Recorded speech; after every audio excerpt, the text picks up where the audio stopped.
Good morning and welcome to the second day of the Brazil PDAC 2021 series of events. Today we're hosting the first Brazilian mining session, Policies and Regulations for the Mineral Sector in Brazil. I'm Carolina Albernaz, CEO of the Brazil-Canada Chamber of Commerce, and I'll be your MC today.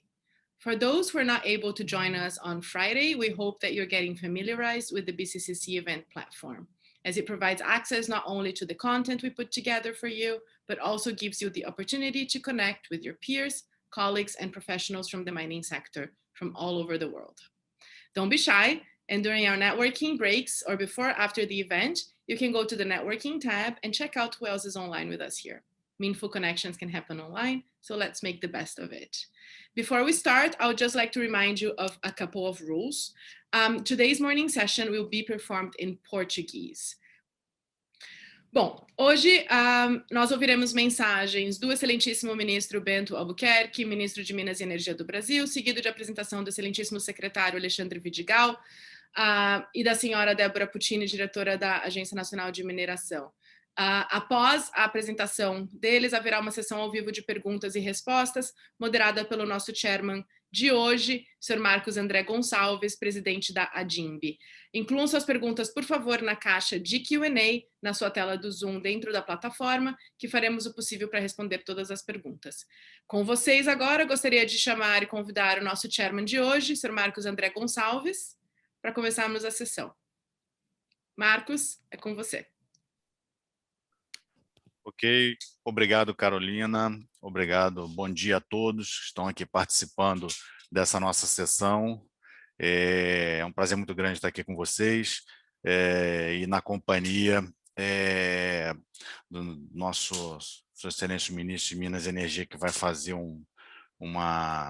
vai passar uma mensagem para todos nós e moderar essa sessão. O debate juntamente com o nosso secretário de Minas, Geologia e Transformação Mineral, senhor Alexandre Vidigal, assim como com a diretora executiva da ANM, senhora Débora Totti Puccini. É um prazer para mim estar aqui, eu acho que é uma realização em tempos de pandemia. Nós realmente temos esse desafio de realizar um PDAC virtual, a nossa programação no âmbito da delegação brasileira, é um esforço conjunto aí, a BCCC, a DIMB, BRAM, assim como conta com o apoio e muito interesse do Ministério de Minas e Energia, sempre, da Agência Nacional de Mineração. Então, sem mais delongas, eu acho que estamos todos aqui para escutar o que tanto na mensagem do nosso ministro, como escutar o que o seu secretário tem para nos contar, assim como tirar o máximo aí desse debate, né, com tanto o Alexandre Vidigal como a senhora Débora.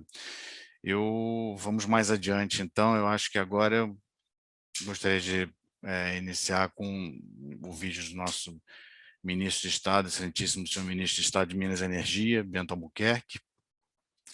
E em seguida nós teremos também uma apresentação tanto do nosso secretário Alexandre Vidigal como da senhora Débora Puccini também. Meu caro presidente da ADIMB, Marcos André Gonçalves, senhoras e senhores, é uma dupla satisfação voltar a participar do PDAC, referência no mundo da mineração, e inaugurar uma nova edição do Brazilian Mining Session. Esta é uma das mais importantes plataformas para apresentação, no exterior, da política mineral e das medidas e iniciativas que vêm sendo adotadas pelo governo brasileiro para o setor, com base nos melhores princípios e práticas de previsibilidade, segurança jurídica e sustentabilidade. Neste momento em que a pandemia da Covid-19 atingiu indiscriminadamente todos os países, acarretando perdas irreparáveis de vidas, cabe atentar para o papel da mineração na manutenção do bem-estar das populações e no impulsionamento da economia mundial. Como todos sabemos, a mineração constitui atividade de todo essencial ao fornecer os insumos necessários às várias cadeias produtivas da economia. A infraestrutura, os setores tecnológicos de ponta, a agricultura e a indústria de alimentos, a construção civil e o saneamento básico, para não falar do complexo da saúde. Se isso é verdade a qualquer tempo, é ainda mais certo nos tempos de crise. No Brasil, em um primeiro momento, o impacto da paralisação das atividades e do isolamento social foi sentido em todos os setores econômicos, a exemplo do que ocorreu no resto do mundo.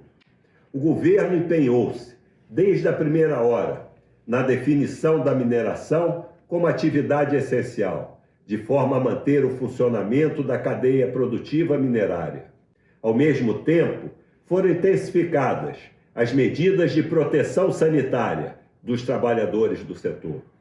Por meio de um conjunto de dispositivos legais, fornecemos a devida segurança jurídica, o que permitiu a continuidade das atividades, tanto no âmbito federal quanto no estadual e municipal. No Ministério de Minas e Energia, estabelecemos um comitê de acompanhamento da Covid-19 no setor mineral, que tem coordenado as ações do governo no enfrentamento de questões que possam afetar o funcionamento da extensa cadeia produtiva minerária.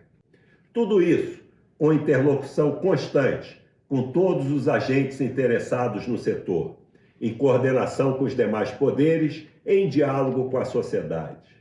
Da esteira desse conjunto de medidas, a indústria da mineração se destacou em 2020 como instrumento para a retomada da economia brasileira, apesar da conjuntura especialmente desafiadora. No Brasil, o setor mineral teve o melhor desempenho no contexto da pandemia, na comparação com todos os demais setores produtivos. No último ano, o faturamento do setor mineral cresceu em diversos estados, para além dos tradicionais produtores de minério de ferro. Na comparação anual, as exportações de minério foram 11% maiores do que no ano anterior, passando de 33 para 37 bilhões de dólares. A quantidade exportada foi da ordem de 371 milhões de toneladas no ano passado, sem maiores variações com relação a 2019. Em meio à pandemia, o saldo da balança comercial do setor mineral aumentou 28%, contabilizando 32 bilhões de dólares em 2020 e contribuindo significativamente para o superávit da balança comercial brasileira. Em contexto de intensificação da atividade minerária no país, estimam-se em 38 bilhões de dólares os investimentos no setor até 2024. Esses números atestam a pujança do setor mineral no Brasil e também o acerto das políticas adotadas.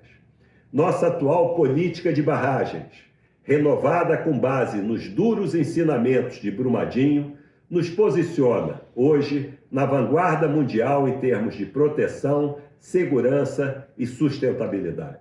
Temos também trabalhado para equipar e fortalecer a Agência Nacional de Mineração, que tem tido papel fundamental na modernização e agilização dos processos de autorização e concessão. No caso da oferta de áreas, o atual passivo em disponibilidade da agência, de cerca de 35 mil áreas, deverá ser integralmente ofertado ao mercado até o primeiro semestre de 2022. Vale ter presente, também, o leilão de áreas sob títulos minerários da CPRM, em sua maioria para detalhamento da pesquisa mineral. Em 2021, serão leiloados em torno de 8 blocos de áreas para substâncias minerais diversas, como cobre, fosfato, caulim, diamante, níquel, ouro, calcário e gipso.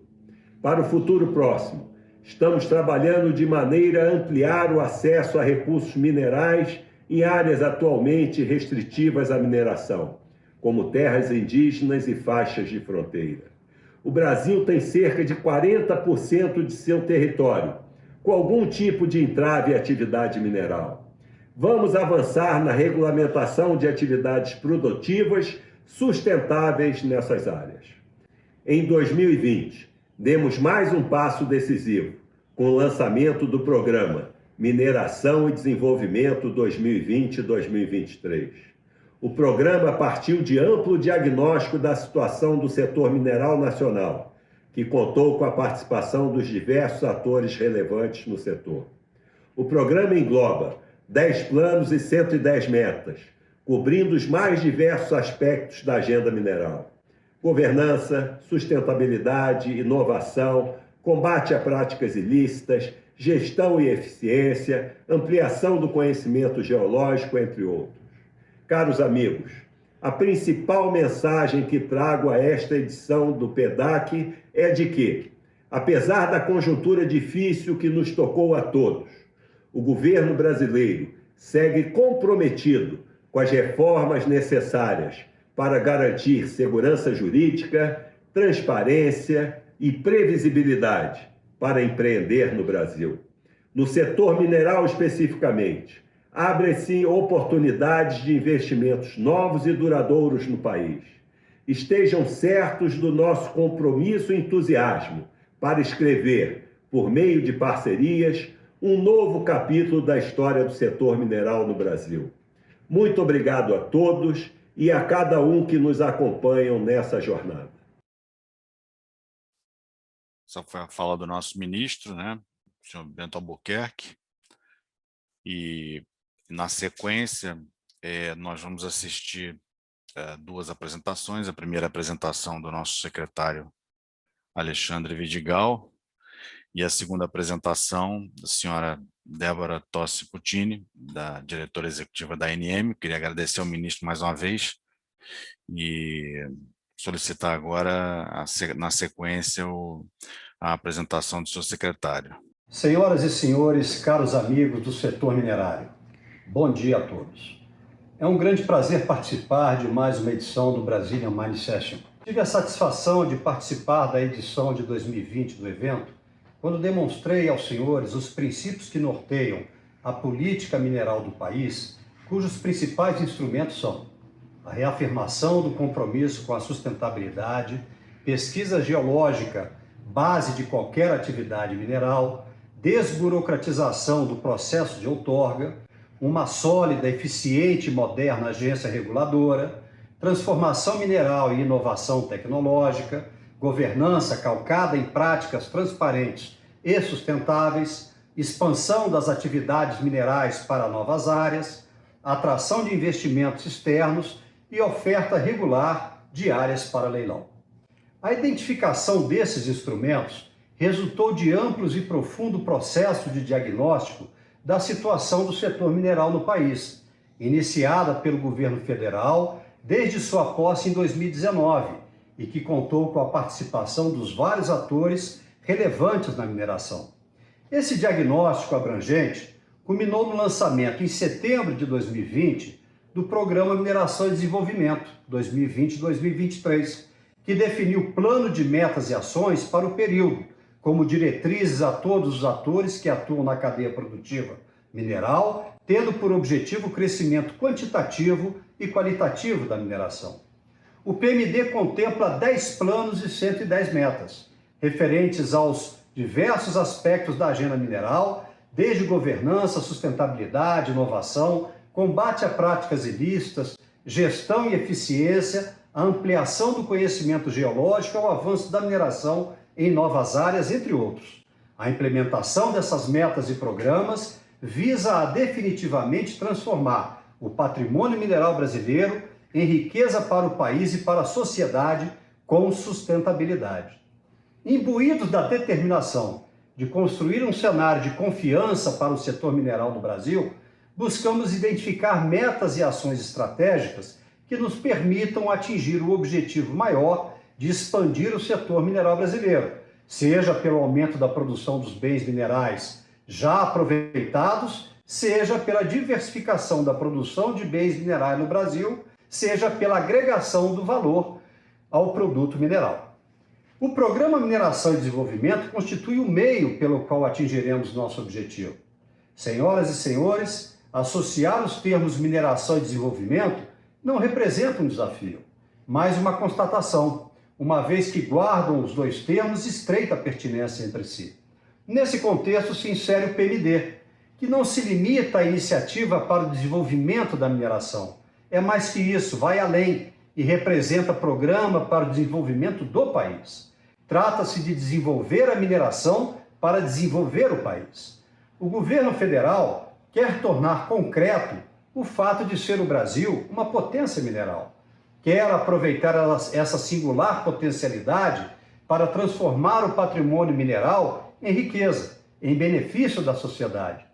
Nosso país utiliza apenas 0,6% de seu território na extração de mais de 80 substâncias minerais, gerando um PIB da ordem de 2,4%, além de um elevado saldo positivo na balança comercial.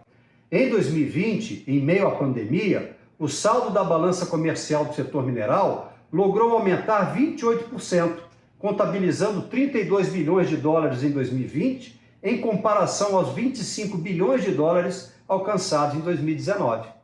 O que o PMD pretende é ampliar ainda mais essa mineração. Jamais, contudo, um crescimento a qualquer custo. A agenda do governo está calcada no crescimento em bases comprometidas com as melhores práticas socioeconômicas e ambientais. Almejamos crescimento com responsabilidade e sustentabilidade. O conhecimento técnico profissional atualmente disponível, aliado a recursos tecnológicos cada vez mais sofisticados, permite resultados muito eficientes na pesquisa geológica, nos métodos de extração, aproveitamento e transformação mineral, bem como no monitoramento e controle das atividades minerárias. A mineração insere-se, assim, entre as atividades produtivas absolutamente compatíveis com as exigências e compromissos de preservação ao meio ambiente e de desenvolvimento econômico e social sustentável. O projeto Economia Mineral do Programa Mineração e Desenvolvimento visa qualificar o conhecimento econômico do setor com a obtenção de dados e a consequente geração de informações que possam servir de instrumento para se definir o planejamento e as estratégias para a mineração, embasando as políticas públicas e subsidiando os projetos econômicos para o país. O programa contempla a realização dos necessários estudos sobre o comportamento do mercado, os impactos do empreendimento mineral nas comunidades e em outros setores, as sazonalidades, conjunturas, cenários futuros, bem como questões de infraestrutura e logística. Senhoras e senhores, a sustentabilidade é elemento fundamental do Programa Mineração e Desenvolvimento. O projeto Crescer com Responsabilidade reúne no programa o maior número de metas. Revela dessa forma o compromisso inalienável do governo federal em promover a expansão do setor mineral em bases seguras, propositivas, comprometido com a atual e as futuras gerações, tanto do ponto de vista ambiental como econômico e social. A ampliação do conhecimento geológico brasileiro constitui outro importante aspecto do programa. É essencial avançar nas informações geológicas do território nacional, que estão ainda defasadas quando comparadas com outros países relevantes em mineração. Com o projeto Patrimônio Mineral Brasileiro, buscamos a ampliação do conhecimento geológico, que permitirá a expansão da mineração em novas áreas, criando conhecimento básico para elevar, assim, a produção mineral nacional. A Secretaria de Mineração estabeleceu prioridades para o Serviço Geológico Nacional, definindo diretrizes para melhores resultados nessa fase inicial da atividade minerária. O Programa de Investigações Geológicas, em curso na CPRM, está estruturado para aperfeiçoar a escala do mapeamento geológico no Brasil em províncias minerárias consolidadas e, sobretudo, em novas fronteiras de exploração mineral, contemplando regiões como Carajás, Quadrilátero Ferrífero e o norte de Mato Grosso. O PMD, o nosso programa, abrange ainda ações e medidas para promover a captação de recursos para viabilizar investimentos em mineração. Estamos em sintonia com um dos maiores compromissos do governo do presidente Bolsonaro, o de impulsionar o comércio externo, de forma a integrar o Brasil efetivamente ao mundo por meio da incorporação das melhores práticas internacionais. Nesse quadro, o projeto Mineração Garantida contempla a criação de mecanismos e formas de atração de recursos para a pesquisa mineral e para os empreendimentos minerários, principalmente os de pequeno e médio porte. A utilização do título minerário em garantia, a possibilidade de emissão de debêntures, a obtenção de recursos com a abertura de capitais na Bolsa de Valores são iniciativas já em curso e que impulsionarão investimentos para o setor mineral. Senhoras e senhores, é importante que a sociedade entenda que a mineração é imprescindível para o país e para cada um de nós. A mineração contemporânea não está mais associada à antiga imagem de destruição. Queremos corrigir a mineração do passado com a mineração do presente. E essa mineração contemporânea volta-se para o futuro.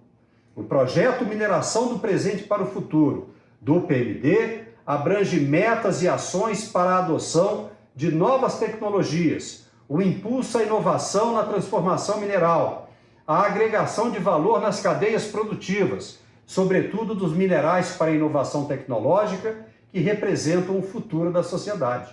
É com a mineração que se obtém a maior geração de riqueza em menor área.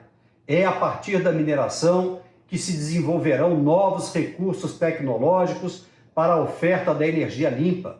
É com a mineração que se possibilita a revolução digital, os equipamentos eletroeletrônicos de diagnósticos médicos, alguns medicamentos e alimentos. Enfim, sabemos todos aqui presentes o valor da mineração. É nosso compromisso estender esse entendimento à sociedade em geral. A seletividade no tratamento dispensado ao setor mineral também está contemplada no nosso PMD. A mineração é setor diversificado, abrangendo amplo espectro de matérias-primas minerais, o que exige seja dada atenção ao setor de uma maneira que atenda às suas especificidades e peculiaridades, e não de um modo único e generalizado. O avanço da tecnologia e da inovação permitirão ao governo federal adotar políticas públicas que levem em conta essa seletividade. Cabe realçar, por igual, a governança na mineração, também presente no nosso PMD. Trata-se da atenção ao empreendimento mineral, em sua interação com os demais elementos, com a sociedade, com o trabalhador, as outras empresas, o Estado, os investidores. Trata-se de compromisso com comportamento ético, com práticas de lisura, retidão e integridade, de controle, transparência e prestação de contas. Associado à governança, o projeto Ação, Estratégia e Credibilidade busca dar atenção também à gestão e eficiência das empresas do setor mineral. O combate a práticas ilícitas na atividade mineral mereceu também olhar atento ao Programa Mineração e Desenvolvimento por exigir resposta oficial, eficaz, compatível com os compromissos do Estado. O projeto Mineração Legal tenciona criar e ampliar oportunidades para a mineração regular em bases sustentáveis, ao mesmo tempo que reforça os mecanismos competentes de fiscalização e controle. O PMD trata ainda da percepção social da mineração, no plano da mineração na sociedade. A sociedade tem desconhecimento ou imagem negativa da mineração, em termos globais, seja por razões históricas relacionadas à degradação causada por práticas arcaicas, seja por associação a acidentes ambientais ou desastres. O projeto Mineração em Foco tem por objetivo mostrar à sociedade a face positiva da atividade mineral, associada à geração de riqueza, emprego, renda, desenvolvimento e bem-estar que proporciona atualmente aos países e indivíduos um profundo compromisso com a sustentabilidade com as futuras gerações. O Programa Mineração e Desenvolvimento, PMD, constitui, enfim, o rumo para que o setor mineral brasileiro conquiste cada vez mais confiança e credibilidade. Senhoras e senhores, a visão de futuro que nos norteia requer compromisso do Estado, do mercado e da sociedade organizada com o aprimoramento das relações entre o setor, o governo, a academia e a comunidade. Nessa perspectiva, o Programa Mineração e Desenvolvimento representa um meio pelo qual se buscará orientar a contribuição dos recursos minerais para elevar a qualidade de vida da população e para o desenvolvimento sustentável, com base no reconhecimento da inegável importância da atividade mineral para o país. O governo segue imbuído do compromisso em garantir as necessárias reformas estruturantes do país, transformando o cenário econômico e abrindo novas oportunidades de investimentos responsáveis e duradouros. Estejam seguros, senhoras e senhores, de que estamos empenhados em garantir ao setor mineral um novo capítulo de prosperidade em nossa história. Muito obrigado. Muito obrigado, secretário. Só lembrando a todos que, ao final, nós vamos ter a sessão de perguntas e respostas. Vai ser ótimo contar com as perguntas aí do público que nos assiste.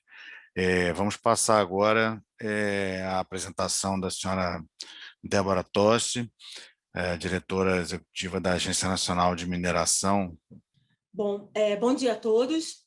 Eu sou Débora Toste Puccini, diretora da Agência Nacional de Mineração, ANM, do Brasil, e eu estou aqui para a gente fazer uma rápida perspectiva e desafio sobre os 2 anos da Agência Nacional de Mineração.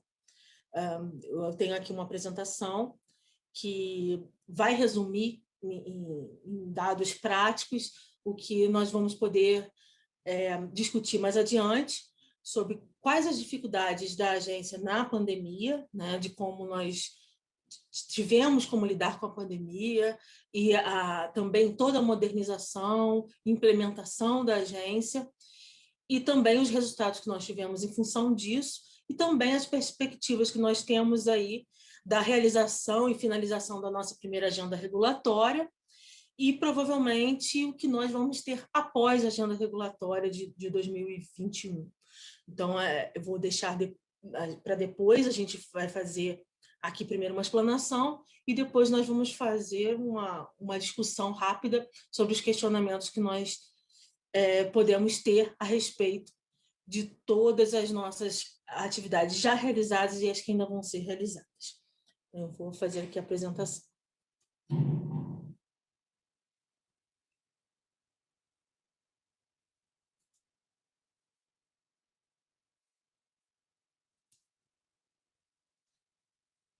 Bom,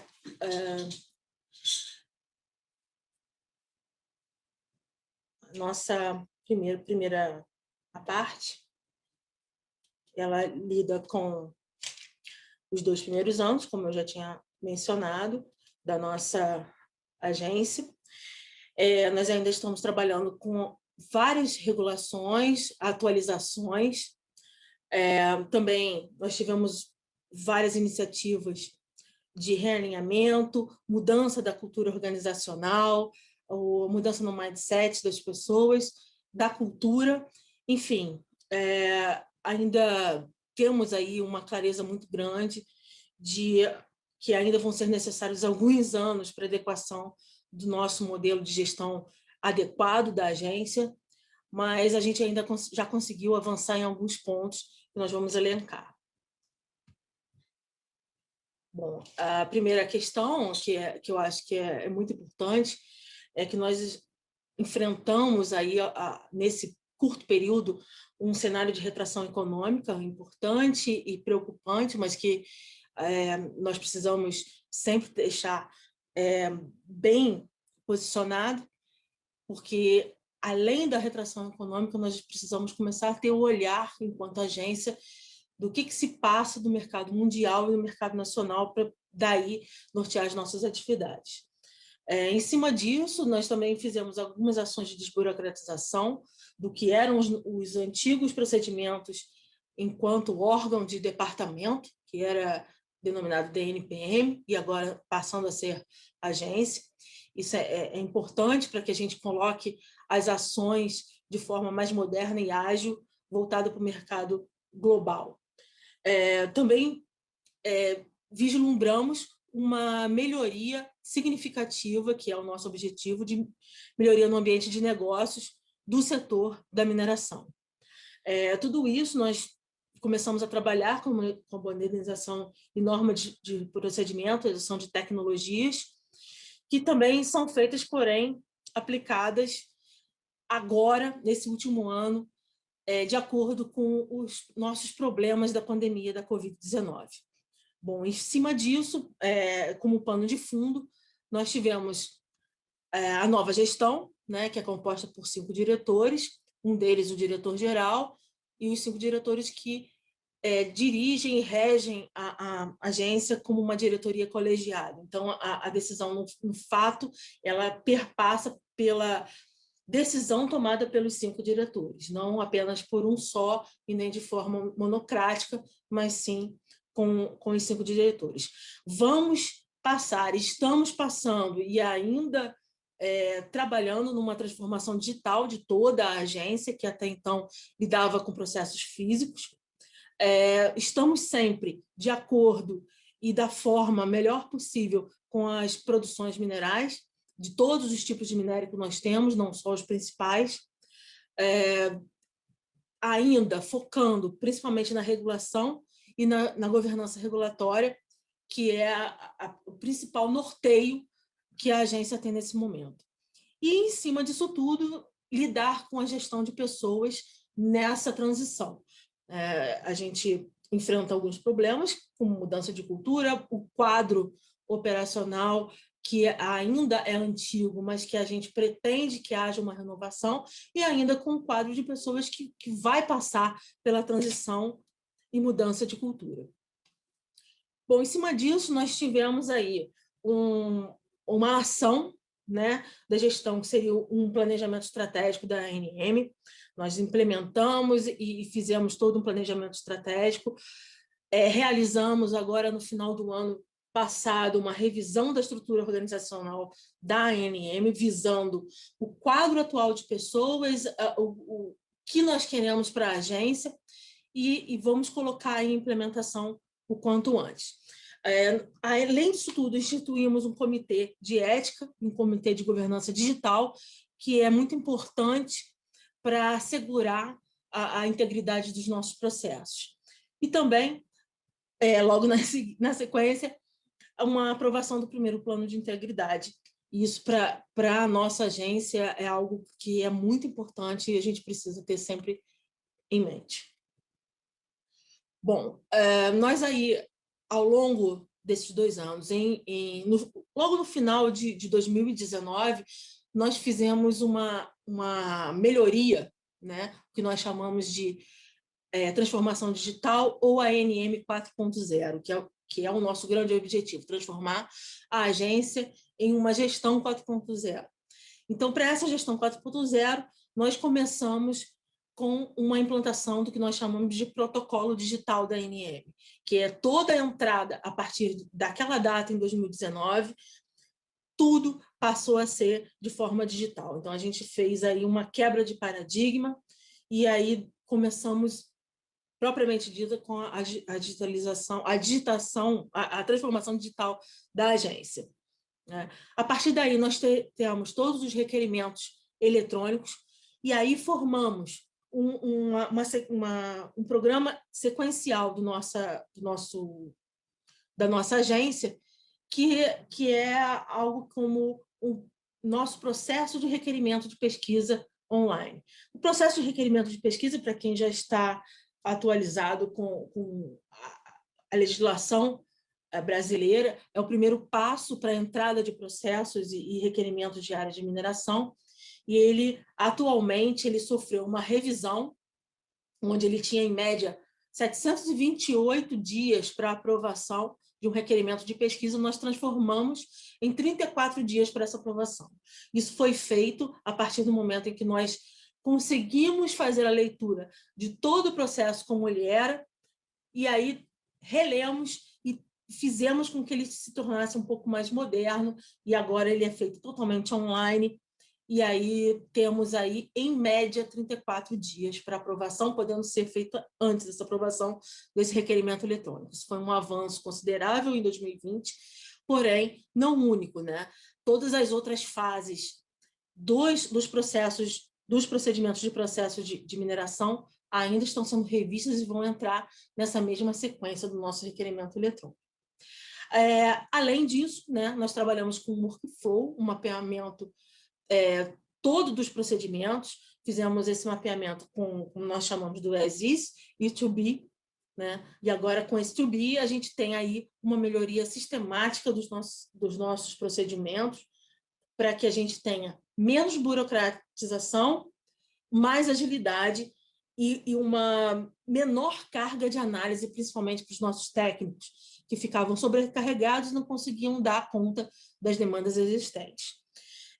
Em contrapartida, nós tínhamos um represamento de áreas, em torno de 50 mil áreas represadas por conta da legislação, e aí nós fizemos e executamos o nosso processo de ofertas públicas eletrônicas de área, que tem uma sigla chamada SOP, e está em pleno avanço, já no 3º edital para ofertas diárias, que nós resolvemos aí uma burocratização imensa.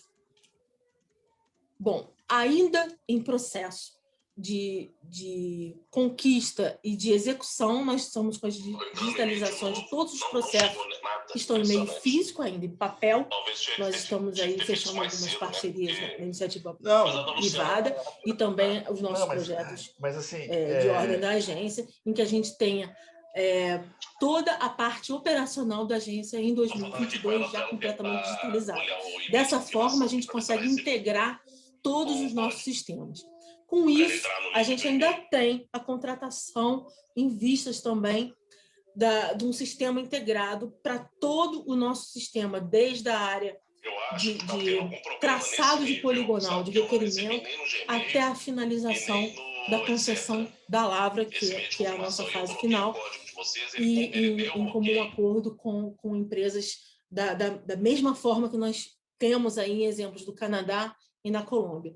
Esse processo começou já em 2020, mas a gente pretende fazer toda essa contratação, execução, desenvolvimento do processo entre 2021 para até 2023 estar com a totalidade já implementada dos nossos gerenciamentos de sistema.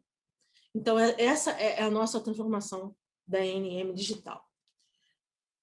Em meio a tudo isso, nós passamos, claro que por um momento tenso, ainda estamos passando, mas que toda a agência teve que estar trabalhando forçosamente em casa.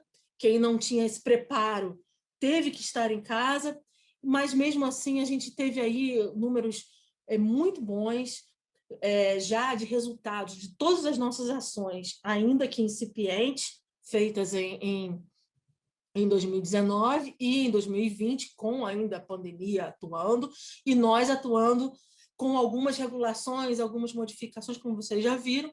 A gente já teve, em relação a 2019, uma melhoria nos requerimentos de exploração, foi 1%, além do que foi requerido em 2019, claro, muito por conta da pandemia, mas a gente já teve aí resultados nossos internos, que foi um aumento de 30% das análises da exploração de pesquisa aprovadas e outorgas aprovadas em relação a 2019. Em 2020, a gente teve um aumento de 30%. Concessões de minas e outorgas de mineração, também tivemos um aumento de 6%, sistemas de licenciamento de 14%, e algumas questões com permissões de lavra garimpeira também em 49%. Ou seja, mesmo com a pandemia, nós pudemos fazer com que os nossos sistemas tivessem ficado de forma melhor e os nossos técnicos, mesmo em casa, em condições ainda precárias, conseguiram dar um aval e elencar o que a gente gostaria de melhoria. Ainda é pouco, mas a gente ainda está conseguindo. Enfim, na questão de regulação e governança regulatória, a gente ainda buscando a modernização dos nossos procedimentos e melhores práticas internacionais.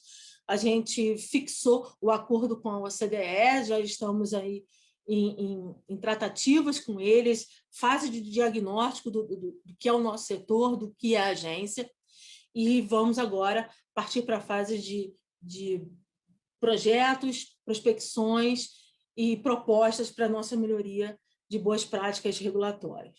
Nós tivemos a contratação do que nós chamamos de ANM Legis, que é toda uma compilação digital das nossas legislações, resoluções, portarias, e a partir disso daí, além da consulta que o público hoje tem, de uma forma muito mais acelerada e muito mais rápida, nós vamos fazer toda a nossa parte de fardo regulatório, revisão, vamos fazer algumas eliminações, algumas junções, e vamos deixar a parte regulatória que nós temos hoje mais palatável para o nosso público, né? Fizemos aí a nossa agenda regulatória 2020-2021, ainda com algumas realizações e algumas outras ainda por realizar, além das nossas ações de desburocratização, como eu já falei antes, e que tem um ponto muito focal que surgiu aí durante a pandemia, que é o nosso chamado Plano Lavra, que era melhorar o ambiente de negócios mesmo com a pandemia,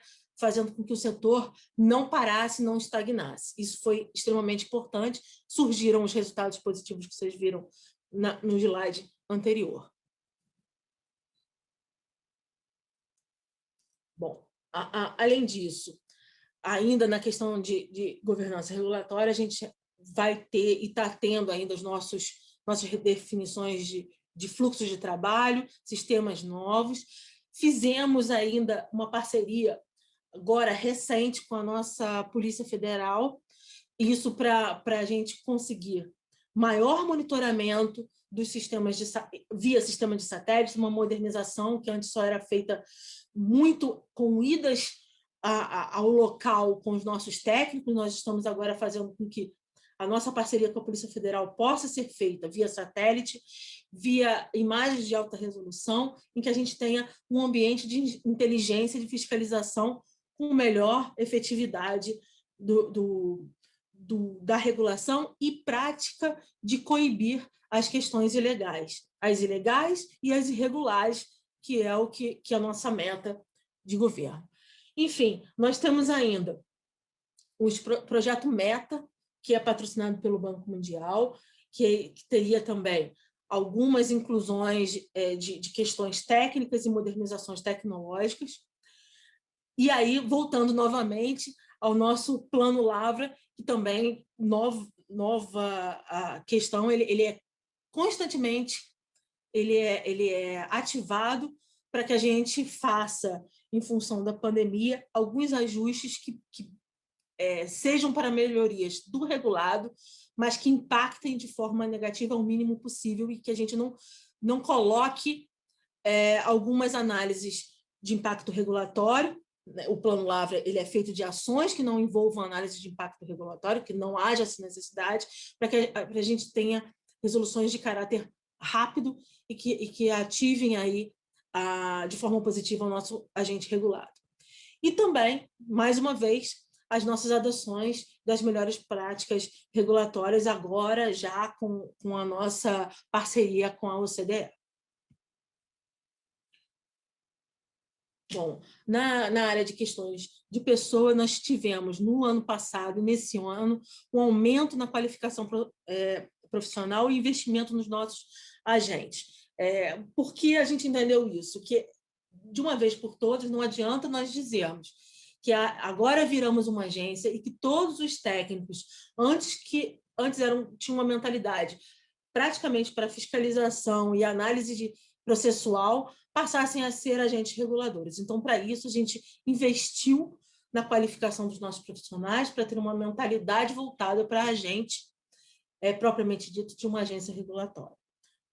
Nós estamos praticando ainda o que nós chamamos de desterritorialização, ou seja, formando equipes nacionais de forma que a gente diminua a escassez que a gente tem hoje de profissional e ainda é um problema sério que a gente tem e que a gente que nós precisamos efetivamente colocar em discussão e que muito provavelmente vai ensejar em concursos públicos e aporte de nova mão de obra, com um quadro mais renovado de profissionais. Mas, enquanto a gente não tem, nós precisamos trabalhar com o que a gente tem da melhor forma possível. Então, para isso, as equipes nacionais. E, em contrapartida, nós já fizemos algumas equipes dessas em trabalho remoto ou teletrabalho. Essas equipes, assim como as equipes ligadas à parte de arrecadação, elas já trabalham dessa forma, já tem uma forma de funcionar toda voltada para medições, performances e agentes de controle já ligados na questão remota e em teletrabalho, que isso nos facilita de pronto. Porém, nós tivemos que, com o ano passado, ter que fazer com que muitos dos nossos agentes, mesmo despreparados para isso, tivessem que ficar em o que a gente chama de home office, né? Então, nesse momento, a gente separa home office do teletrabalho. Então, o teletrabalho são feitos com profissionais já preparados para isso e o home office não. Então, a gente aí acabou vivendo essas duas situações, porém, estamos tendo em ambos bons resultados, ainda bem. Bom, com isso, nós temos ainda alguns desafios, né? Todo esse arcabouço que a gente andou desenvolvendo, procura desenvolver ainda, a gente ainda precisa implementar e ainda, mesmo que o país já tenha o seu know-how, a sua tradição em setor mineral, em implementação do setor da mineração, principalmente voltada aos metálicos e a exportação do minério de ferro, a gente precisa cada vez mais melhorar e impor a melhoria numa atração de investimentos, tanto para dentro do país quanto para fora. Então, para isso, a gente tem aí ainda alguma gama de trabalhos consideráveis a serem desenvolvidos, como uma resolução para garantias de fins de financiamento. Essas garantias, elas são uma mudança na legislação que nós tivemos e que permite que o usuário possa oferecer como a área requerida, a área em pesquisa ou a área em concessão como garantia para novos investimentos. Isso é uma resolução que nós estamos ainda em várias tratativas e tão logo ainda prevista para março de 21, no máximo, a gente já tem ela implementada e aí isso facilita bastante o ambiente de negócio para todos os setores. Nós estamos trabalhando também com uma resolução de sistema de certificação de recursos e reservas, que é muito importante para que a gente tenha aí a OCDE como plano de fundo e as melhores práticas em procedimentos de análise de reservas, uma uniformização de como as metodologias de avaliação de reservas vai ficar. Isso é muito importante porque tira um pouco da informalidade e da diversidade de interpretação de cálculos de reserva, de quantitativos e de otimização. Então, a partir disso, a agência vai dar um novo salto e se colocar melhor no mercado mundial, com as nossas reservas propriamente ditas, colocadas e avaliadas de maneira global. Isso é muito importante. De novo, a gente ainda vai concentrar cada vez mais esse edital que nós temos de ofertas de áreas públicas, as que foram para o que nós chamamos de disponibilidade, sempre um desafio novo a cada edital, mas, em média, 5.000 áreas para cada edital que nós vamos fazer até o final do ano, e daí esse procedimento vai ser algo mais fácil e rotineiro, e as áreas não vão ficar tão represadas e a gente vai poder ter áreas para público sempre que possível. Além disso, né, o nosso eterno desafio, que é a redução do tempo de requerimento de pesquisa e requerimento de concessão de lavra. Então, essa busca contínua para essa redução do tempo para esses requerimentos e a melhoria dos processos é algo que vai melhorar e incrementar bastante as atrações de investimento, que é o que a gente precisa. Claro que tudo isso sem esquecer a parte da sustentabilidade e da segurança do trabalho. Para isso, a gente também tem ações de redução e resolução no aproveitamento de estéreis e rejeitos, que é uma resolução que visa melhoria contínua e aproveitamento das rochas e dos resíduos e rejeitos provenientes de rocha.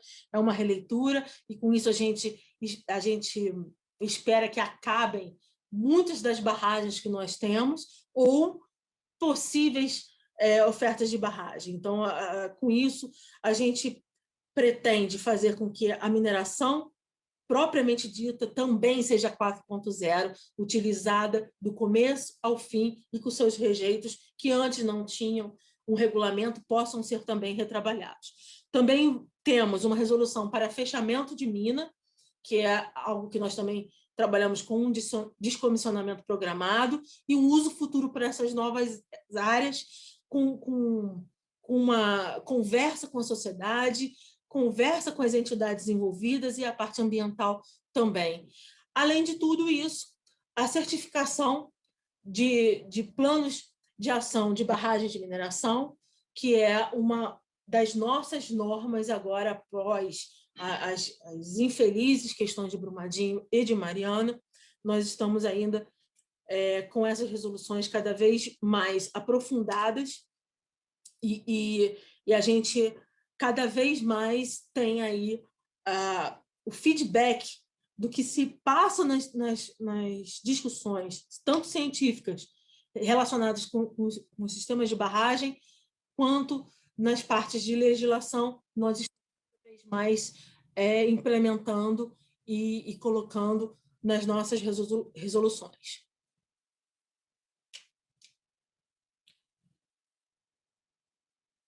Enfim, essa é a nossa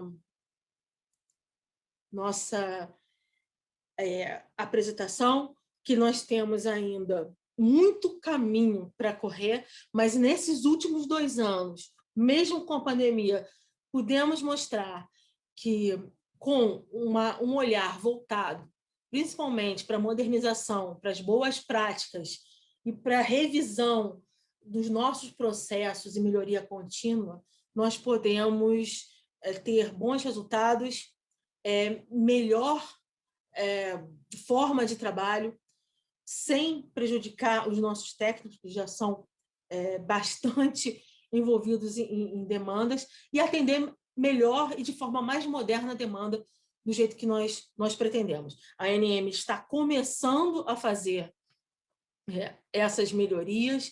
Nós não buscamos parar por aqui, mas precisamos cada vez mais ter a integração com o mundo moderno, com o mundo globalizado, com todos os outros países, com todas as outras agências mundiais, para que a gente possa absorver as novas práticas e fazer com que o mercado de investimentos para o setor da mineração seja cada vez melhor e mais moderno. Esse é o nosso recado, e aí a gente já deixa aberto para o público para as perguntas que vocês tiverem. É isso. Bom, muito obrigado a senhora Débora Totti Puccini, diretora executiva da Agência Nacional de Mineração. É importante lembrar a todos que os senhores podem colocar as suas perguntas na seção de Q&A aqui da própria plataforma. Nós vamos abrir agora para essa etapa de perguntas e respostas. Eu gostaria de pedir, por favor, que o secretário e a senhora Débora abrissem seus microfones, respectivos microfones e câmeras. E como nós ainda não temos aqui perguntas do público, eu gostaria só de, enfim, aproveitar a ocasião, né? Não dá para ficar calado. Vou aproveitar para começar com umas perguntinhas minhas aqui. Tomei nota, assisti os discursos. Eu acho que é inegável que existe dessa administração uma vontade muito grande de acertar, de incentivar, né, com transparência, com responsabilidade. Eu acho que isso é muito importante, e nós, né, agora me colocando na capacidade de ente regulado, né, porque eu também sou executivo de uma empresa de mineração, isso é muito importante, a gente percebe isso, e sem dúvida é algo que nos deixa otimistas. Mas dito isso, assim, eu gostaria de iniciar com o secretário. Nós estamos passando por um ano interessante, sem dúvida. A mineração, um setor resiliente, contou com apoio fundamental do Ministério, na época, lá em março, do decreto, declarando a essencialidade do setor, e sem dúvida fez muita diferença.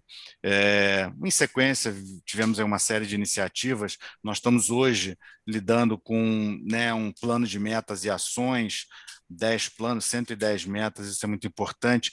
Se o senhor pudesse, assim, qual é a meta mais importante dentro desse conjunto, né? É ambicioso, sem dúvida, é um programa forte, né, daqui para frente, mas existe aí dentre todas elas, aquela meta que o senhor considera, ó, isso aqui é o mais importante do conjunto, né?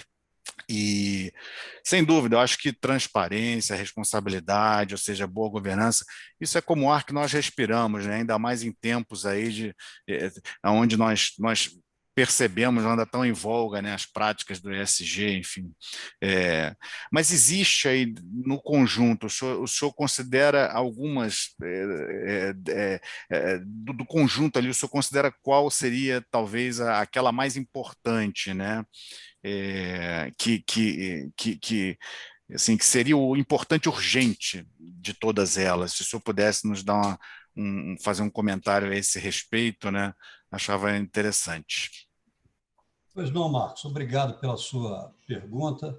Aproveito para cumprimentar a doutora Débora, né, que tem a honra de participar com ela desse momento aqui. De fato, Marcos, o nosso programa ele até tem muito essa adjetivação, eu diria, como você colocou, você não usou a palavra ousada, né? Você usou uma outra palavra parecida, um programa bastante contundente, ambicioso. Ambicioso e tal.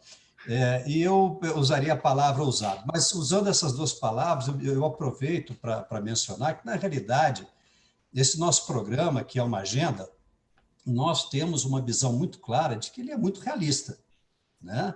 A ousadia dele, a ambição dele está exatamente em ser realista, né? Por quê? Porque o que a mineração do Brasil precisava hoje, precisa, é efetivamente disso que nós pontuamos aqui, né? Nós estamos num processo de transformação.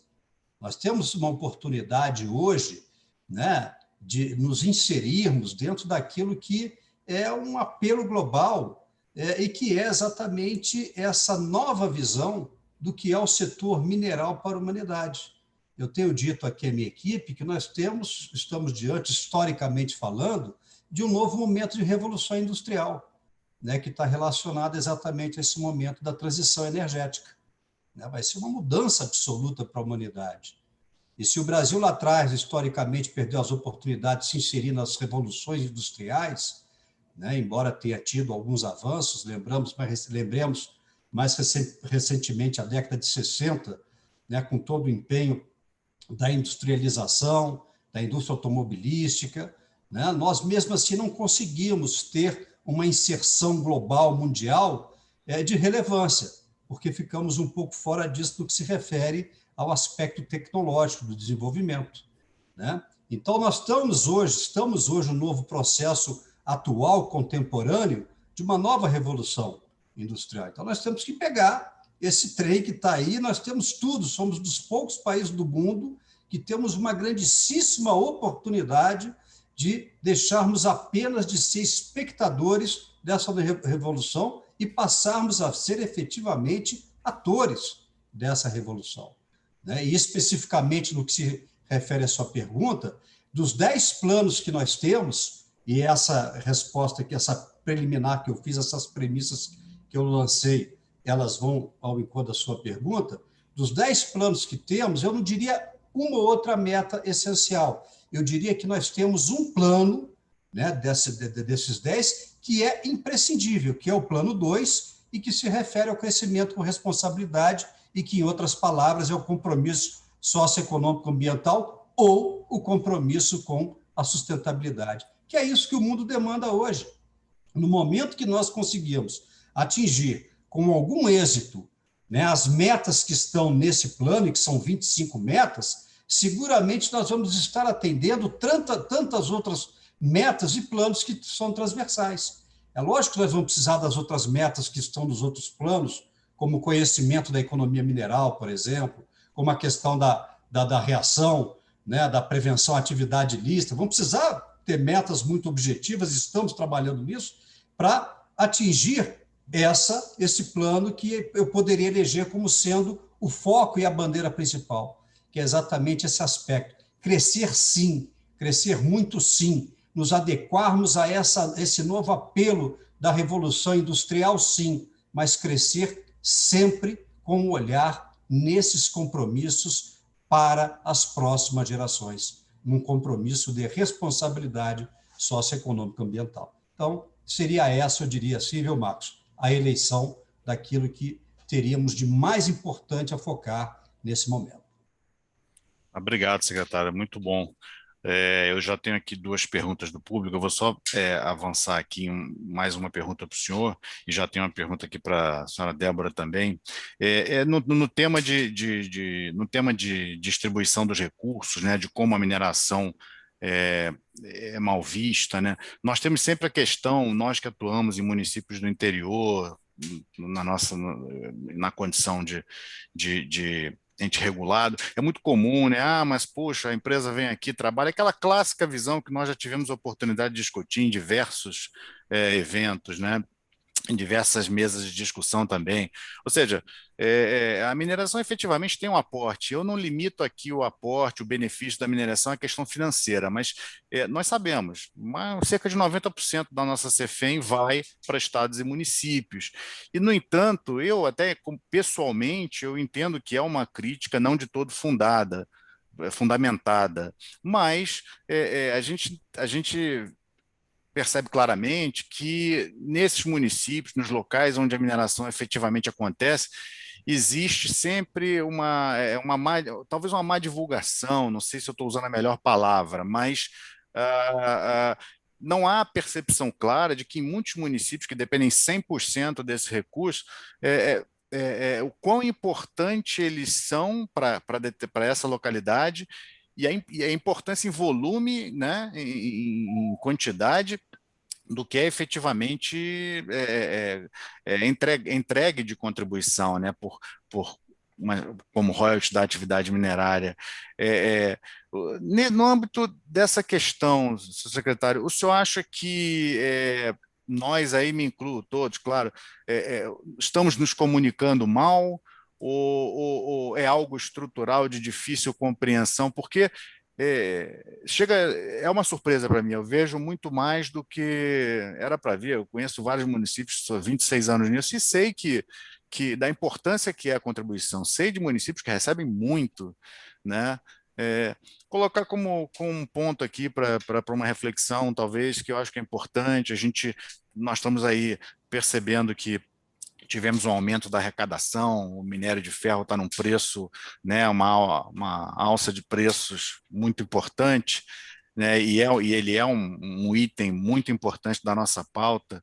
Né, eu gostaria só de escutar uma reflexão sua, né, com esse respeito. Como será realmente que estamos sendo mal compreendida, a destinação desse recurso não tá chegando na população-alvo, talvez, pelo menos como conhecimento, né? Marcos, na realidade, a sua reflexão ela tem muita pertinência, né? Eu tive recentemente na região de maior produção mineral do país, ali no Pará, Carajás, conheci os municípios ali vizinhos, a gente fica um pouco surpreso, né, do que é a riqueza daquela atividade, ao mesmo tempo do que é a entrega, né, à comunidade naquela cidade, do que aquela atividade gera de riqueza.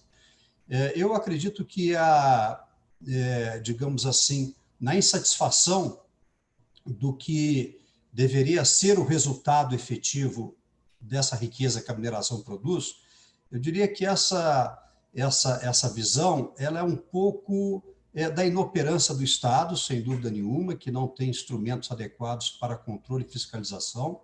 E aqui eu estou falando do Estado em todos os seus níveis, né? Desde o município, do Estado até a União. mas também de uma certa, eu diria, letargia, de uma certa inércia do próprio controle social, né? Porque quando nós temos essa atividade gerando recursos públicos, recursos que têm na nossa legislação, no nosso sistema, a necessária transparência, né? Então, os dados, as informações estão disponíveis para a sociedade. Não tem sentido, então, a sociedade ter a possibilidade, a capacidade de conhecer o quanto se tem de riqueza gerada e, ao mesmo tempo, essa mesma sociedade não tem a capacidade de cobrar a relação dessa riqueza gerada com a riqueza produzida, ou melhor, com a riqueza investida, a riqueza revertida em prol da sociedade. Eu diria que talvez esteja nisso, claro, um pouco cultural. O Brasil tem muitos vícios em razão dos seus grandes vícios, né? Nos acompanhamentos e na disponibilidade e responsabilidade que tem com a coisa pública, né? Então, nós precisamos, claro, trabalhar nisso. E temos que lembrar que o Código, agora o Decreto 2018, ele passou a prever a exigência, né, de que os municípios divulguem a destinação dessas fontes da CEFEM. E isso está dependendo de regulação. Nós, regulamentações, estamos trabalhando nisso aqui na Secretaria. O TCU, recentemente, até fez uma exigência nesse sentido, tá? E estamos engajados com a ANM exatamente para isso. Nós temos que melhorar, sim, os critérios, né, de acompanhamento, monitoramento e controle, e, na sequência, aí ter a capacidade também da eficiência dos resultados dessas aplicações. Tá? Mas não tem a menor dúvida, é fato, não é um juízo de mérito, né, dizer que não há uma correlação da riqueza que produz a mineração e do que efetivamente há de entrega para a sociedade. Isso não é crítica, isso é fato. E nós temos, então, que avaliar onde está a deficiência desse desequilíbrio desse fato. Tá bom, Marcos? Muito bom, secretário. Obrigado aí pela resposta. Eu gostaria de encaminhar uma pergunta. Eu acho que eu vou, na verdade, fazer um preâmbulo aqui, porque eu já encampo essa pergunta. Para a senhora Débora. Nós estamos acompanhando, né, a instalação da ANM, foi saudada por todos, e também aí toda a regulamentação que veio a seguir, as resoluções ANM, né?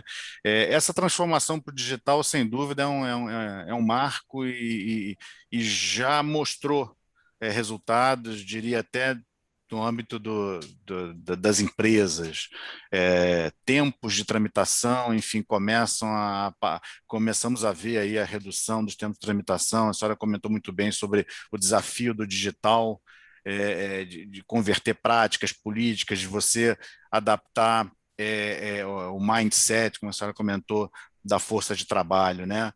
Mas é importante também, eu acho que a prática, né, da análise de impacto regulatório, que é algo que veio muito forte dentro da agência, imagino que esteja sendo aí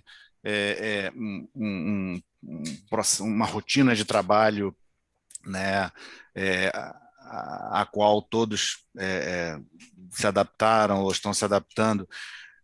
A senhora considera que tanto, né, essas boas práticas, né, de transparência, elas vão ter um impacto tanto do ponto de vista das empresas que que tramitam seus processos, mas também do modus operandi da própria agência. Mas, ao mesmo tempo, a gente percebe que há uma carência aí de mão de obra, né? A agência está fazendo um esforço grande de capacitação, eu sou, inclusive, testemunha disso. Qual seria, à luz disso tudo, de todos esses processos, enfim, de todo esse esforço de modernização, uma perspectiva razoável? Existe hoje, né, sabe, ciente de todas as questões com a força de trabalho, com as aposentadorias, existe hoje uma perspectiva de concurso para a agência, ou seja, uma pergunta que muitas vezes é feita, como é que vocês veem hoje essa questão, né? Porque está digitalizando, nós estamos aí com diversas práticas modernas, nós temos a questão que a senhora tocou muito bem da adaptação, né, da cultura da empresa, né, da cultura profissional, mas a gente ainda não tivemos aí esse passo que além da capacitação da atual força de trabalho, da realização de concurso. Eu sei que não depende exclusivamente de vocês, claro, mas queria que a senhora desse uma pincelada sobre esses temas, né?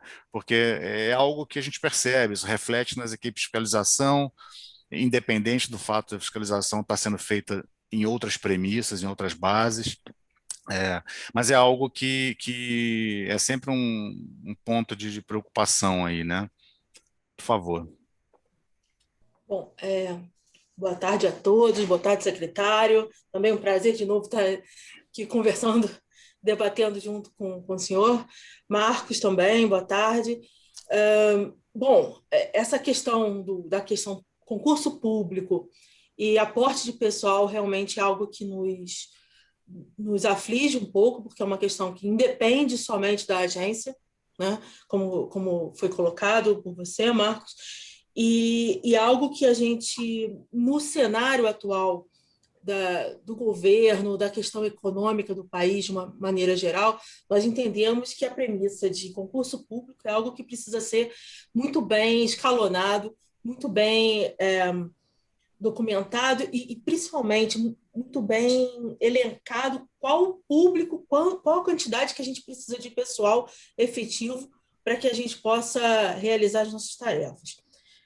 No meio disso tudo, é importante que a gente tenha que mencionar que o DNPM, como era antes, questão somente física, profissionais que tinham uma mentalidade voltada para fiscalização ou para análise de papel, de processos, e muitas vezes somente análise de documentação, é algo que a gente tem como um principal desafio, e mudar efetivamente esse pessoal que nós temos com essa mentalidade, com essa forma de trabalhar, para trabalhar como um agente de regulação de um setor, né? É importante que o pessoal, principalmente da agência, entenda, assim como o mercado, que a agência ela tem a premissa de fazer com que a atividade mineral ela aconteça de forma regular, né? E que se promova a regularidade e não apenas algo como merecimento de ter uma outorga.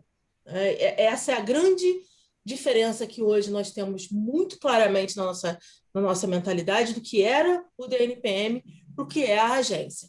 Antes, qualquer empresa tinha, no final, o merecimento de uma outorga, e acabava mais ou menos por aí, né? Agora, não. Nós temos que ter o procedimento da outorga e a regularização dessa empresa e acompanhamento da vida profissional, da vida de produção dela, do começo ao fim, e ainda o encerramento dela e o uso futuro das áreas. Tudo dentro de uma premissa de sustentabilidade econômica, financeira, ambiental e de sustentabilidade social, né? Então, todas essas premissas a agência precisa adotar, são linhas que efetivamente não existiam de forma confusa, na forma do código, atropelando atribuições de outras entidades, né? E que a gente precisa, e teve e ainda tem como função alinhar isso para o profissional que já está na casa. Independente disso, com todo o aparato que nós estamos tentando de modernização, que isso vai reflete no setor, como eu falei, mas reflete no dia a dia do profissional que está analisando, nós precisamos redefinir, readequar e saber qual tipo de profissional que nós queremos, o quantitativo de profissional, principalmente quantitativo de profissional existente em todos os territórios que nós temos que fazer, para daí fazer a questão do pleito do concurso público. Isso a gente já tem, isso já foi encaminhado ao governo, e nós estamos em tratativa com relação a isso. É cada vez mais evidente que o nosso quadro de técnicos do DNPM já era um quadro envelhecido, e a gente precisa de um quadro onde a gente tem uma oxigenação tanto de pessoal, quanto de ideias, quanto de alinhamento com relação às análises e como funciona o setor mineral dentro das melhores práticas de ESG, e entre outras práticas de gestão que a gente precisa.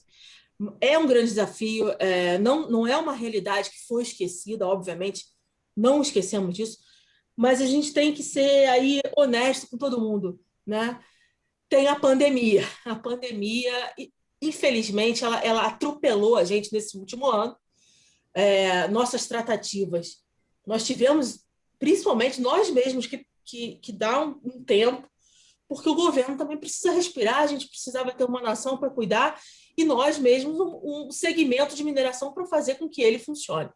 Então, essa tratativa, ela está aí no bojo de negociações, estamos novamente retomando isso esse ano, e eu entendo que a gente vai conseguir aí com um bom êxito com relação ao concurso público, sim.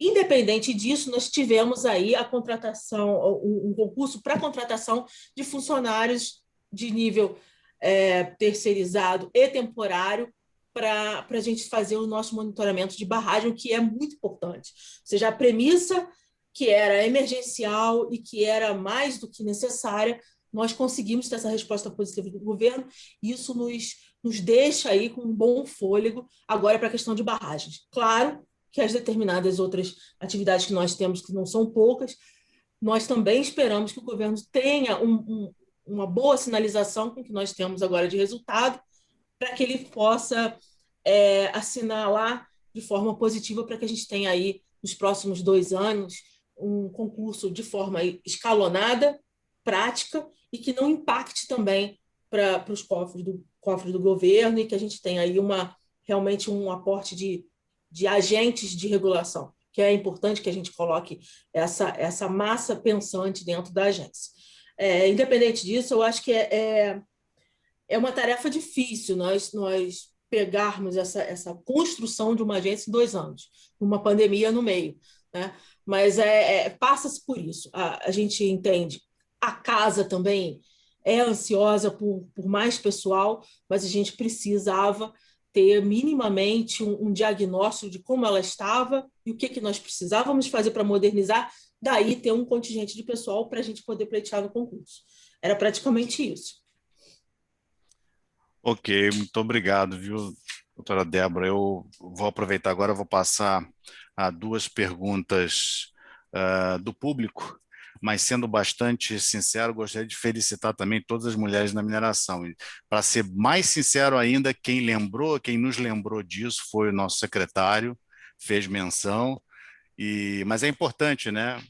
Acho que vamos ter uma sessão só com mulheres mais tarde, isso é muito importante ficar aqui a lembrança. Tá? Bom, eu tenho uma pergunta aqui, eu vou ler 2. Primeira para Débora, que trata especificamente que os esforços para digitalização de processo, enfim, possam ser a digitalização da agência como um todo, né, são úteis para padronizar processos e para transparência. Mas o que dizer nas comunidades mais remotas que não têm acesso estável à internet, que desejam, né, aprender mais sobre o potencial de desenvolvimento da mineração perto delas?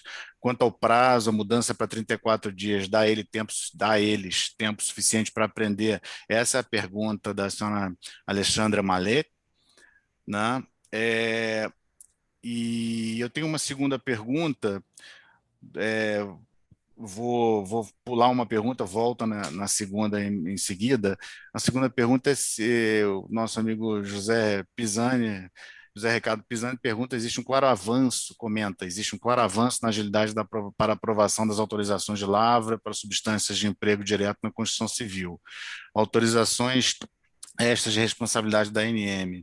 Porém, para as outras substâncias, esse processo está mais lento do que no passado. O gargalo disso está na agência ou na SGM-MME? É a pergunta do Ricardo. Tem uma terceira pergunta que eu acho que é importante, é um tema quente, fala das nossas tão aguardadas licitações, né, dos 5.000 processos, em lotes de 5.000 processos. Na minha opinião, todo o setor veio felicitar esse passo importante dado para reduzir o estoque regulatório, mas fico nessas 2 primeiras, Débora, depois a outra é sempre assunto quente, né? Pois a outra pergunta a gente vai responder também, é até interessante que a gente coloque aqui para o público em geral.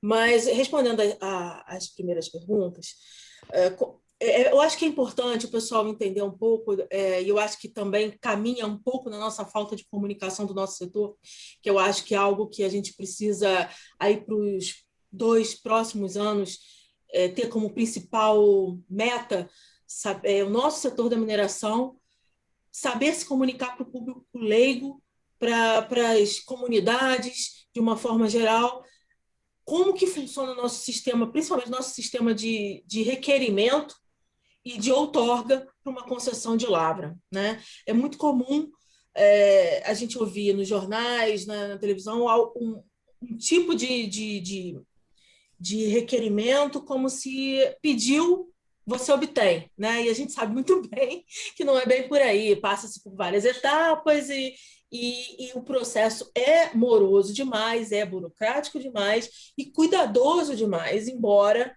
o que se passa muitas vezes nos módulos da mídia, de uma forma geral, não reflete a nossa realidade do nosso dia a dia, né? Somente o setor entende o quanto que é complexo uma legalização de uma jazida.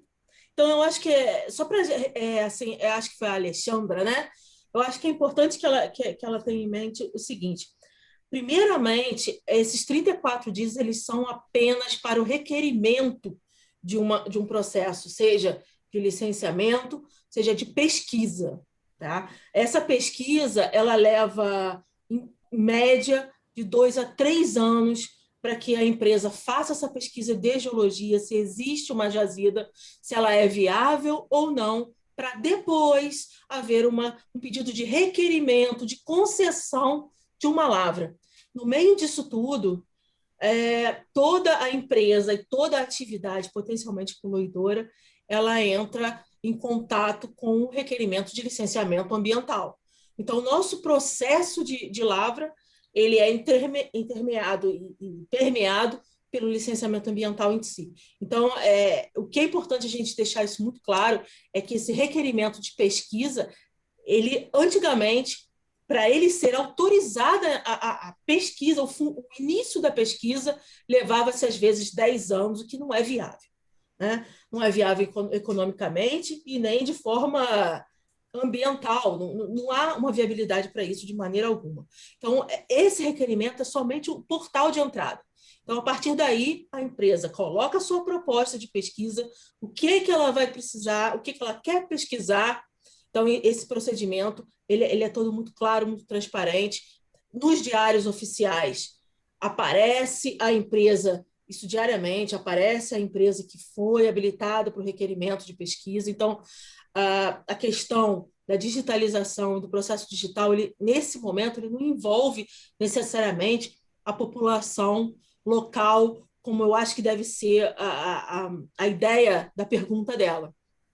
A questão da população local ela é consultada sobre o acontecimento, a vontade ou não de querer que exista aquela lavra no momento do licenciamento ambiental.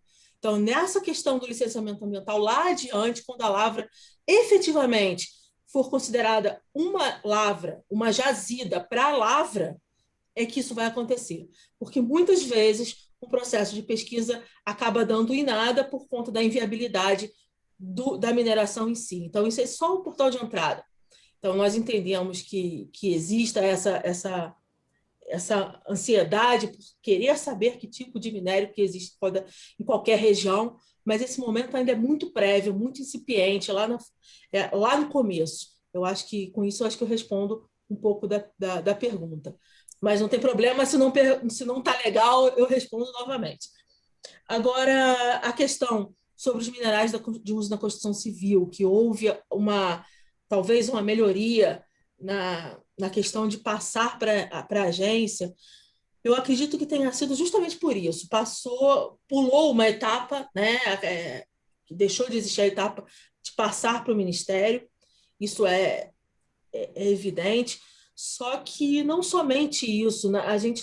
Quando a gente foi fazer os usos de material de construção civil, nós também já mexemos em muitas questões de análise e muitos procedimentos padronizados nas regionais.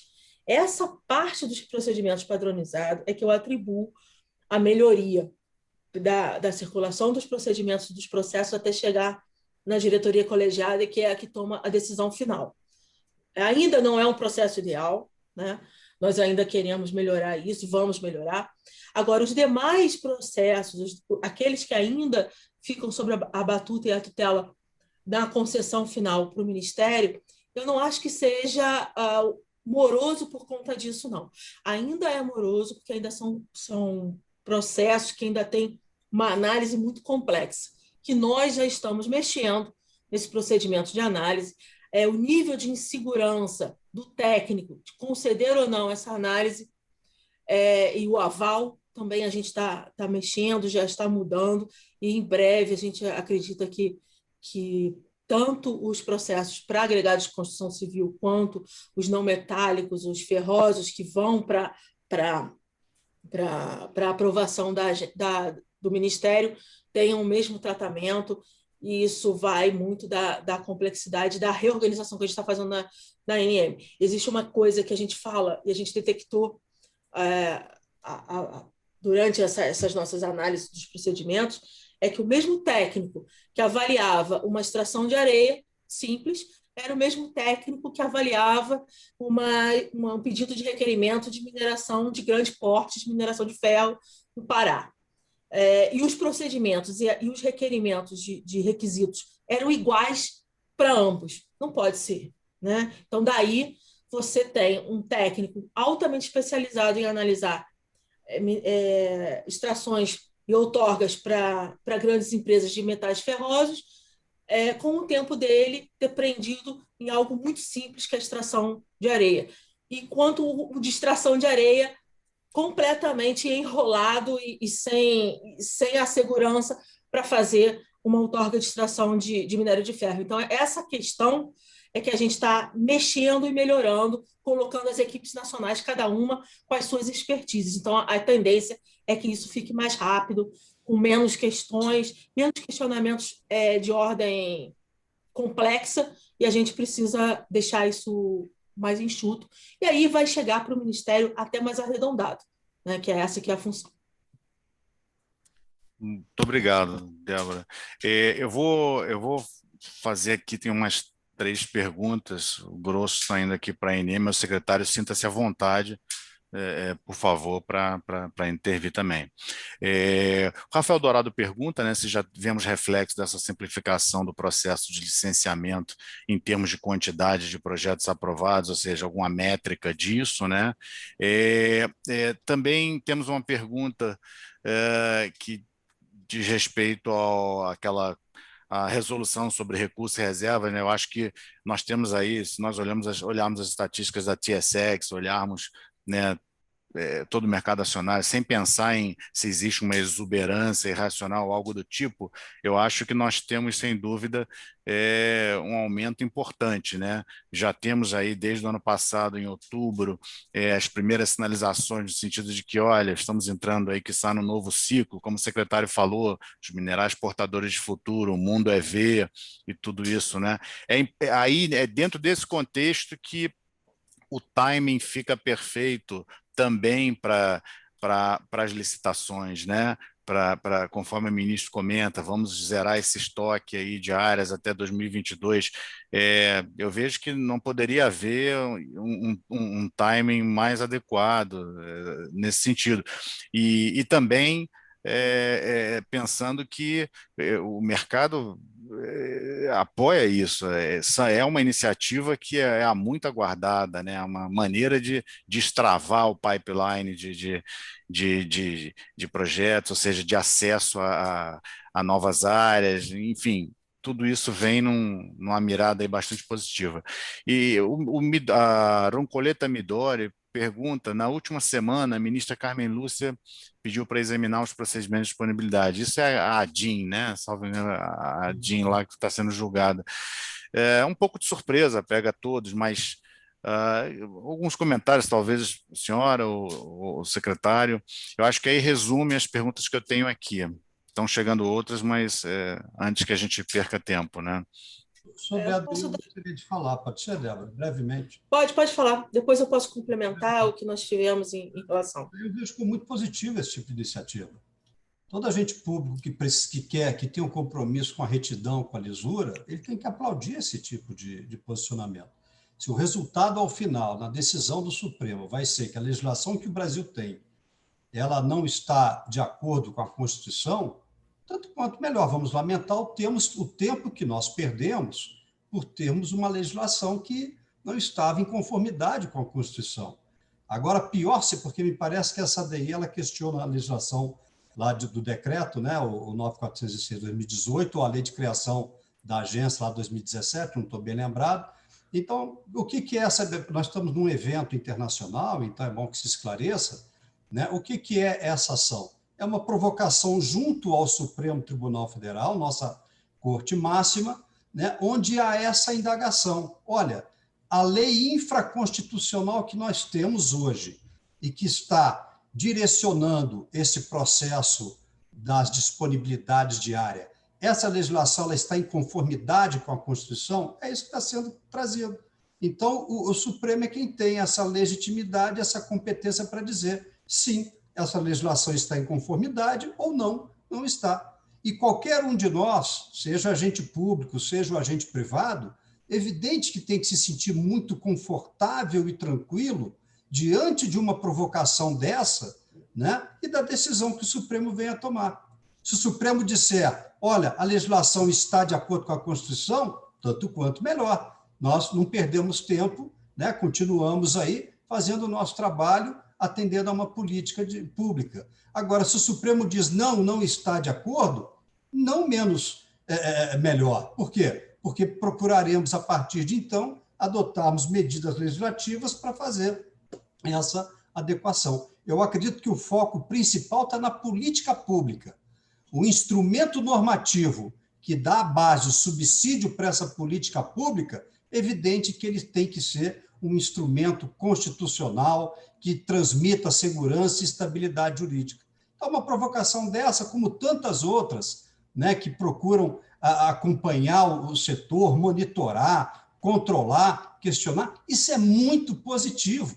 É muito positivo. Isso dá muita tranquilidade para o agente público, porque se você tem boa fé, se você tem um bom objetivo, é evidente que você quer seguir um caminho, né, do melhor cumprimento, sem qualquer problema com a legislação, problema com os órgãos de controle e fiscalização. Você quer exatamente que haja muitos olhares, né, atentos a isso tudo, para que tudo se encontre e chegue a um resultado final efetivamente o mais correto, o mais lícito, o mais adequado. Então, a minha posição particular, digo isso ao meu pessoal, é que ótimo que, né, houve o questionamento.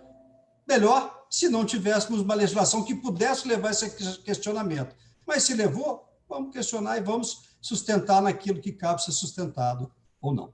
Tá bom?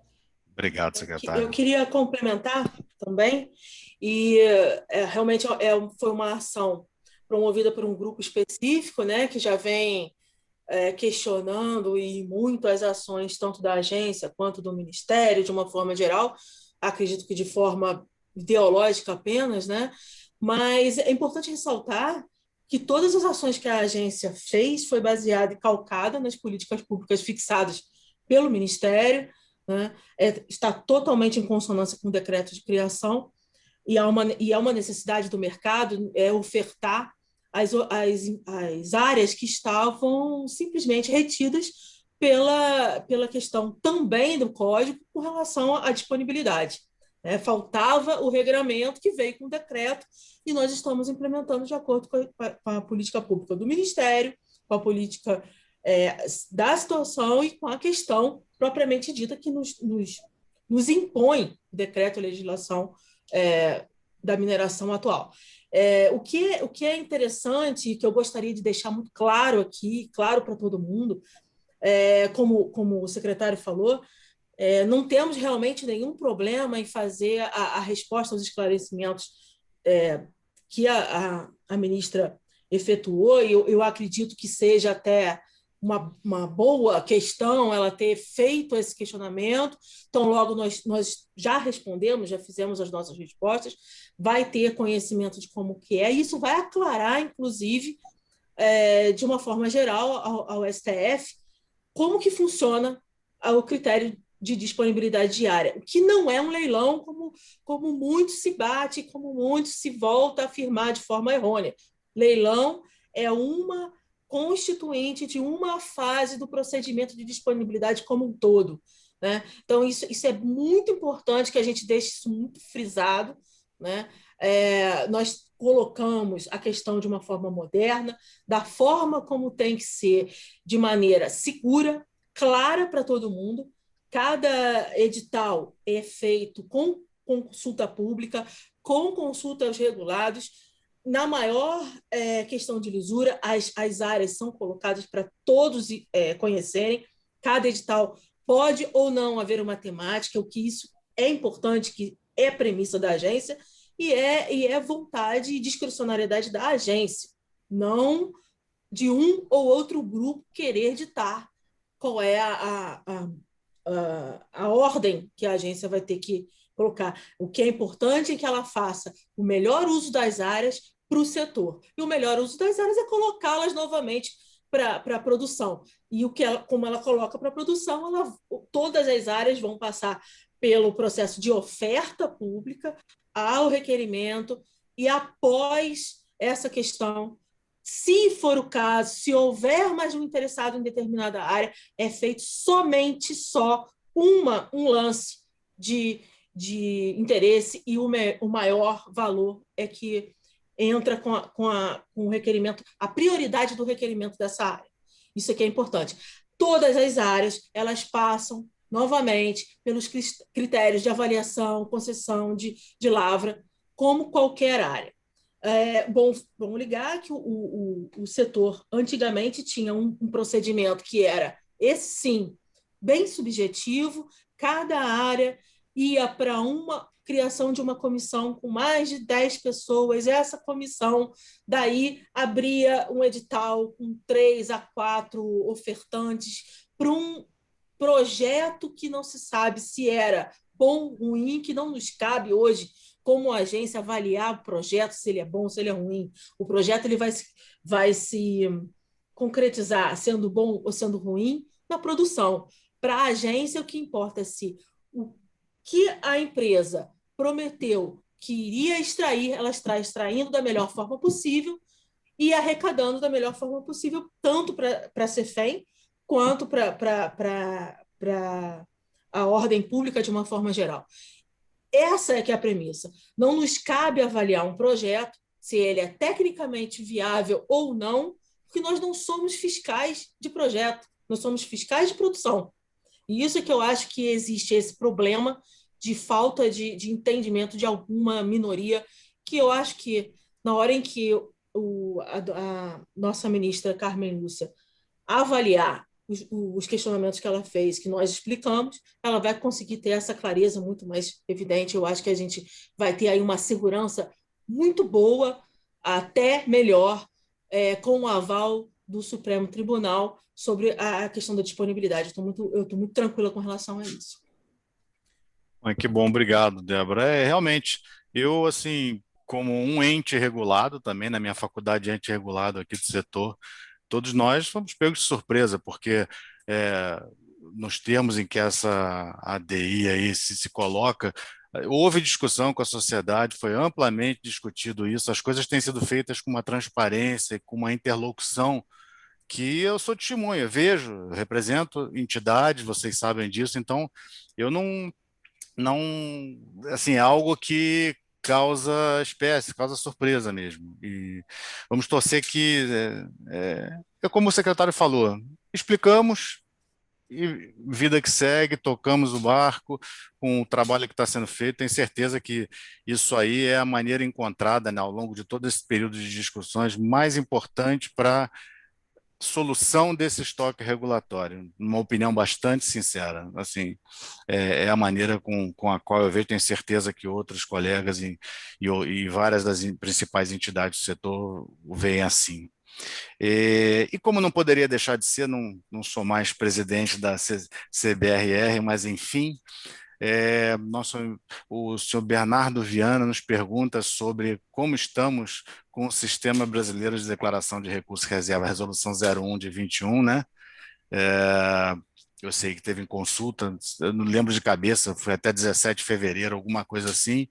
Eu acho que é um passo importantíssimo, um passo grande para entrarmos aí nesse clube da primeira divisão, né, da mineração mundial. E temos a curiosidade aqui, gostaríamos de uma palavrinha sua sobre como estamos nesse sentido, né? Bom, também é um tema bem que está causando ansiedade em todo mundo. Nós também, nós fizemos aí a nossa resolução, colocamos para consulta pública, os resultados das consultas já foram captados, nossa equipe está trabalhando, vai fazer as adequações ou não que forem pertinentes, mas é um tema que ele até pergunta, né, sobre a questão de se vai haver contratação, análise de pessoal. Então, a modalidade é deixar a questão do sistema brasileiro, como nós vimos, bastante leve, não que seja um fardo mais pesado, que crie mais morosidade, né? A ideia é melhorar, a fazer com que as avaliações de recursos, de reserva, os cálculos, os procedimentos, eles sigam as melhores práticas internacionais. O Comitê de Recursos e Reservas, a comissão, ela ajuda muito, auxilia muito, ela vai fazer esse aval principal e primário dos profissionais que estariam qualificados a fazer esses relatórios. Isso é muito importante, que não fica somente no colo da agência. O que é importante a gente colocar em questão é que a agência hoje ela tem uma incumbência, onde isso deu uma liberdade muito boa para a gente, da incumbência de fazer acordos e convênios com entidades das mais variadas formas e objetos de trabalho. Então, é muito provável que nós façamos esse convênio, e isso vai vir junto com a relatoria, a proposta de relatoria dessa minuta de resolução da recursos e reservas. Muito provavelmente a gente vai fazer um convênio com a Comissão Brasileira de Recursos e Reservas, nesse sentido da gente fazer esse qualify dos profissionais, e daí a gente vai entrar numa proposta em que a gente consegue fazer com que não só a agência tenha essa segurança, a gente vai ter uma lisura, porque nós vamos colocar um terceiro na qualificação de profissionais, e assim o processo de transparência, de objetividade, ele começa a ficar mais claro, né? Não dá para a agência fazer a qualificação de profissional, definir a regra e ainda regular o mercado. Nessa hora, a gente precisa de um terceiro. Aquilo que a gente fala, o compliance, que a gente tenta colocar aí meio que ainda de uma forma inicial. Mas vai haver, a gente vai conseguir fazer. E, assim, aguardem que o mercado vai receber a questão dos recursos e reservas tão logo, ainda esse ano, sim, vai vir ainda esse ano. E, óbvio, como tudo que nós estamos fazendo na agência ainda é algo inicial, né?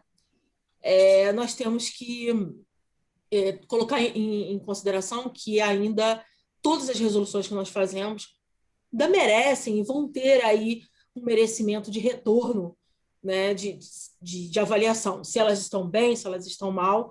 E aí, junto com a definição da agenda regulatória, a gente vai ter aí essa revisão dos procedimentos, que vão ser sempre contínuos. Isso é importante, porque não vamos ter mais aquelas normas que tinha uma portaria, uma norma, um decreto, e aí vira tudo, mexe de novo, um parecer da Procuradoria, enfim. Nós estamos aí ajustando tudo direitinho, então logo a gente vai ter esse processo bem mais participativo para todo mundo. Ótimo, obrigado, Débora. Eu entendo que agora nós chegamos aí, são